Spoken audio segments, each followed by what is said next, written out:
दोस्तों, यह है श्रीमान कमलेश पाटिल, गांव बाहुटे, जिला जलगांव, महाराष्ट्र से। अपनी 40 एकड़ खेती में पिछले 10 साल से वे हर सीजन में लगातार तरबूज खरबूज की खेती कर रहे हैं। आमतौर पर ज्यादातर किसान बारिश के मौसम में तरबूज नहीं लगाते, लेकिन इसी बात को ध्यान में रखते हुए थोड़ी रिस्क उठाकर वे हर साल बारिश के मौसम में भी तरबूज लगाते हैं। इस साल श्रीमान कमलेश पाटिल ने 14 जून को अपने 8 एकड़ क्षेत्र में सागर किंग तरबूज वैरायटी के पौधे लगाए। 8 फीट बाय 1.5 फीट अंतर रखकर जिगजैग तरीके से पौधे लगाए। इसके लिए सागर सीड्स के सागर किंग तरबूज का चुनाव किया।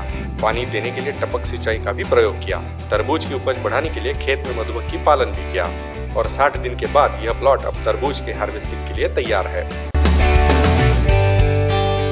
फसल की स्थिति और फल का आकार देखकर लगता है कि 1 एकड़ में करीबन 20 से 22 टन का एवरेज उत्पादन उनको जरूर मिलेगा और 8 रुपए प्रति किलो का भाव व्यापारियों से उनको मिल गया है। उस हिसाब से 1 एकड़ में करीबन 1,60,000 रुपए उनके बनते हैं।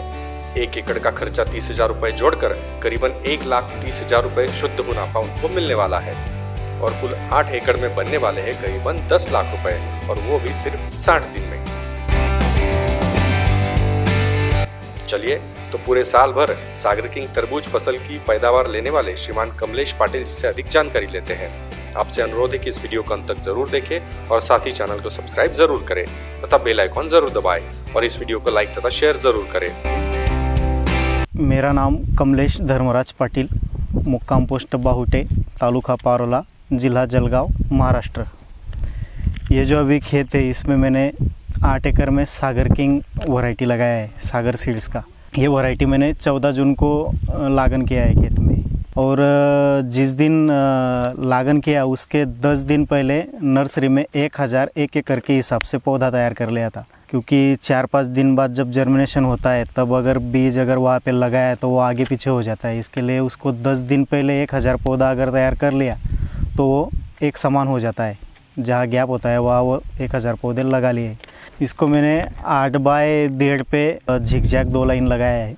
ये वैरायटी अभी मतलब कंपनी तो नहीं बोल रही थी लगाने का, क्योंकि बरसात का मौसम है, सेटिंग बहुत कम हो सकता है, इसके लिए उन्होंने नहीं बोल दिया था। पर तब भी मैंने मेरा खेत, इसमें पहले मैंने विजय खरबूज लिया था। खरबूज निकालने के बाद खेत खाली था और दूसरा जो पीक है वो मुझे सितंबर में लेना था, तो तब तक खेत खाली है, मल्चिंग पुराना है, तो इसके लिए उन्होंने मना करने के बावजूद भी सीड्स ला के लगा दिया है इसमें।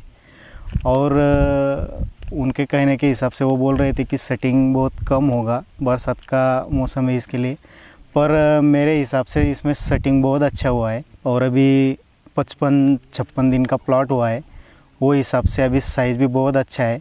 और लगभग इसको खर्चा मतलब खाली सीड्स का और फर्टिगेशन बहुत कम लगा है, खाली सीड्स का खर्चा हुआ है। मल्चिंग पुराना था, बेसल डोस नहीं था, और 8 रुपए का रेट आज चल रहा है। और अगर आज साइज़ के हिसाब से और उसकी संख्या देख के अगर बताए तो 20 से 22 टन का एवरेज 1 एकड़ में निकलेगा। लगभग 25-30 हज़ार रुपये 1 एकड़ के खर्चा में ये प्लॉट आ जाएगा अपना। पर एकड़ में मुझे 20 से 22 टन का एवरेज बैठेगा। और आज का रेट चल रहा है मार्केट रेट 8 रुपये। 8 रुपये के हिसाब से अगर किया तो 1 एकड़ में 1,60,000 रुपया मुझे उससे पैसा मिलने वाला है, और उसमें से 30,000 रुपया खर्चा निकाल के 1,30,000 रुपया मुझे मुनाफा मिलने वाला है 1 एकड़ में। तो 8 एकड़ का अगर देखा तो उसमें से 10 से 10.5 लाख रुपया मुझे इसमें से मुनाफा मिलने वाला है। मेरे पास पूरी 40 एकड़ खेती है, और 40 एकड़ खेती में पहले जैसे पूर्वज करते थे वैसे ही कपास, ज्वार, बाजरा ये डालता था, पर उसमें जितना चाहिए उतना मुनाफा नहीं मिलता था। तो पिछले 8 साल से मैं ये तरबूज खरबूज लगाने में लगा हूँ, और पिछले 6 साल से सागर सीड्स से मेरी मुलाकात हुई। तो 6 साल में पूरा सागर सीड्स का ही वैरायटी लगाया है, क्योंकि इसका मार्केट में जो दूसरा बीज मिलता है उससे इसका बीज का रेट बहुत कम है, और क्वालिटी बहुत अच्छी आती है मार्केट में। मतलब माल बिक ही जाता है, कितना ही कुछ भी मंदी हो फिर भी इसका माल बिक जाता है दूसरे वैरायटी के मुकाबले। तो इसके लिए मैं पिछले 6 साल से सागर सीड्स का ही सब तरबूज खरबूज स्वीटकॉर्न सब यही लगा रहा हूँ मैं। और इसमें से 2 क्रॉप आ जाता है कम दिनों में, 60 दिन में एक क्रॉप आ जाता है मतलब साल भर में 2 क्रॉप भी हुए पानी के हिसाब से, तभी एक क्रॉप में लाख रुपए अगर 1 एकड़ का पकड़ा तो साल भर में 1 एकड़ में 2 लाख रुपए मिल जाता है। और 35-40 एकड़ का अगर हिसाब किया तो उसमें से 70-80 लाख रुपया मुनाफा मुझे हर साल में मिल जाता है। अगर आम तौर पर बात करें तो किसान भाई बरसात के मौसम में अपना तरबूज खरबूज लेने के लिए डरते हैं, क्योंकि अगर बारिश ज़्यादा हो गई सटिंग के टाइम में तो फसल हाथ से जा सकती है। पर मुझे ये सितंबर में इसमें खरबूज लेना था, खेती खाली थी, मल्च पुराना था, तो इसके लिए मुझे खाली सीड्स का खर्चा लगने वाला था। इसके लिए मैंने डेयरिंग करके ये लगा दिया और अच्छा क्रॉप आ गया।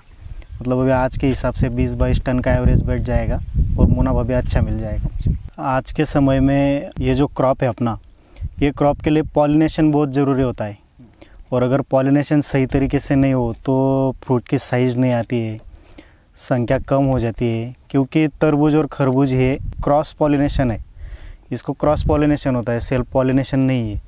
तो इसकी वजह से इसका अच्छा काम जो है वो मधुमक्खी के जरिए होता है, पर मधुमक्खी आजकल बहुत कम दिखाई देती है, और ये ऑड सीज़न होने की वजह से तो इसमें मधुमक्खी बहुत कम होती है। तो इसके लिए मैंने एक 10-10 हज़ार नग वाले 5 पेटी लाई है मधुमक्खी की, और 50,000 मधुमक्खी मैंने पाली है। उसमें से जो क्रॉप सेटिंग पे आता है, फ्लावरिंग पे आता है, उसमें वो पेटी में एक खेत में से दूसरे खेत में रख देता हूँ। इससे मुझे बहुत अच्छा मुनाफा मिल रहा है। और मधुमक्खी पालन का शुरुआती तौर पे देखें तो खर्चा दिखता है कि खर्चा हो रहा है ऐसा, पर उसका पेटी का खर्चा एक ही क्रॉप में निकल जाता है, क्योंकि हमें उत्पादन ज़्यादा आता है उससे, और घर खाने के लिए सेहत हो जाता है। ऐसे भी हम बाज़ार से लाते नहीं। दोस्तों, आपके लिए हम हमेशा खेती के नए नए विषयों पर वीडियो स्टोरी बनाते हैं। इस बार हम आपके लिए अनोखी और शानदार वीडियो स्टोरी लेके आए, क्योंकि यह तरबूज की खेती करने वाले किसानों के लिए बहुत फायदेमंद है, तथा जो किसान कम समय में अधिक इनकम चाहते हैं उनके लिए सक्सेस स्टोरी प्रेरणादायी है। इस सागर किंग तरबूज वैरायटी के बीज एवं अधिक जानकारी के लिए नीचे डिस्क्रिप्शन में मोबाइल नंबर दिए हुए हैं। आशा है कि वीडियो आपको जरूर पसंद आया होगा, तो इस वीडियो को लाइक और शेयर जरूर करें। ऐसे ही नए और अनोखे वीडियो देखने के लिए हमारा चैनल सब्सक्राइब जरूर करें तथा बेल आइकॉन जरूर दबाएं।